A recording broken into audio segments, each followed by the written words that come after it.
Bismillahirrahmanirrahim. Assalamu alaikum. You are watching my YouTube channel Straight Line with Hassan Chima. First of all, I would like to thank all of you for the subscription of my YouTube channel. Please keep supporting me so I can try to provide you the best information whatever I have.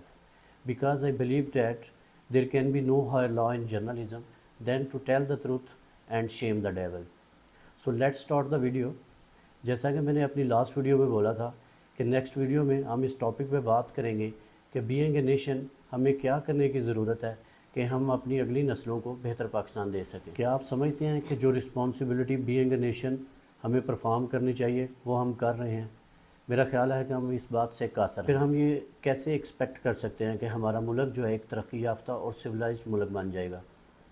क्या हम एक दूसरे के साथ civilised nation वाला behave करते हैं? क्या हम डिसऑनेस्ट नहीं हैं? क्या हम एक दूसरे के साथ झूठ नहीं बोलते? सच्ची बात तो ये है कि हम एक ऐसा खुशहाल मुल्क डिज़र्व ही नहीं करते जहाँ पे लॉ एंड ऑर्डर और कानून की हुक्मरानी हो, जहाँ पे हर शहरी दूसरे शहरी के लिए आसानियाँ पैदा करे। मैं ये समझता हूँ कि हमें बीइंग ए नेशन बहुत ज़्यादा इम्प्रूवमेंट की ज़रूरत है। हमारे हुक्मरानों ने जो करना था वो कर रहे हैं, लेकिन बीइंग ए नेशन हमें अपनी ज़िम्मेदारी निभाना होगी, वरना ये ऐसे ही चलता रहेगा जैसे पिछले 77-78 सालों से चल रहा है। गरीब का इस्तेहसाल होता रहेगा और गरीब पिसता रहेगा। पाकिस्तानी कौम को बहुत सारी चीज़ें अपने हाथ में लेना होगी। फॉर एग्ज़ाम्पल, जैसे कि हम वोट कास्ट करते हैं, वोट कास्ट करने के बाद हमें उस वोट की निगरानी भी करनी है, वरना वैसे ही होगा जैसे कि ख्वाजा आसफ़ और रेहाना डार के इलेक्शन में हुआ है। मैं बहुत सारी ऐसी एग्जांपल्स दे सकता हूँ जहाँ पे इलेक्शन के बाद आपके वोट कास्ट करने के बाद आपके वोट को इज़्ज़त नहीं मिली। दूसरी बात ये कि हमें बीइंग ए नेशन हमें शख्सियत परस्ती से निकलना होगा। हमें नवाज़ शरीफ, इमरान खान और ज़रदारी के पीछे भागने के बजाय हमें उस बंदे को सपोर्ट करना चाहिए जो रियल में कौम के मसाइल्स की बात करता हो। जो बात समझने की है वो ये है कि हमें अपने हुक्मरानों के पीछे खड़ा होने की ज़रूरत है।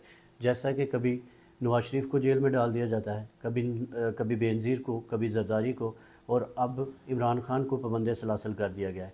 क्या ये जुल्म नहीं है कि जब भी कोई ज़ेरे अताब आता है तो वो सियासतदान ही आता है? जब भी सज़ा हुई है सियासतदान को हुई है, जब भी तज़हीक हुई है वो सियासतदान की गई है।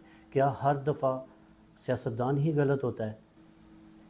जब नवाज़ शरीफ के साथ गलत किया गया तो क्या ये कौम उसके पीछे खड़ी हुई थी?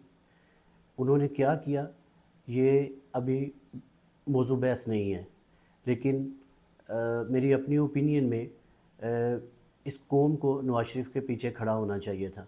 और जब इमरान खान को इतने शर्मनाक तरीके से अदालत के अंदर से गिरफ़्तार किया गया, बीइंग ए नेशन हमारे सर शर्म से झुक जाने चाहिए थे, लेकिन वो बंदा अभी तक जेल के अंदर बंद है।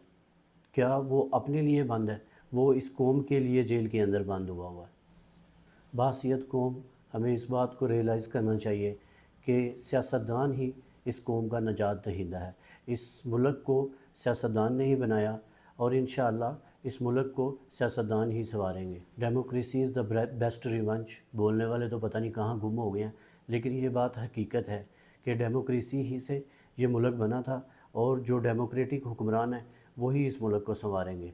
लेकिन वो हो हुक्मरान, एक सच्चा हुक्मरान, एक कौम का दर्द रखने वाला हुक्मरान, और फिर कौम भी जब उसके पीछे खड़ी होगी तो वो हुक्मरान कॉन्फिडेंस के साथ इस कौम की तर्जमानी कर सकेगा। जब उस हुक्मरान को इस बात का यकीन होगा कि ये कौम मेरे पीछे उसी तरह खड़ी है जैसे कि टर्किश नेशन जो है तैयब उर्दगान के पीछे खड़ी थी। हमें इस गुलामी की ज़ंजीरों को तोड़ना होगा। इस दुआ के साथ कि अल्लाह ताला की ज़ात सब का हामी नासर हो। अपनी दुआओं में याद रखिएगा। अल्लाह हाफ़िज़।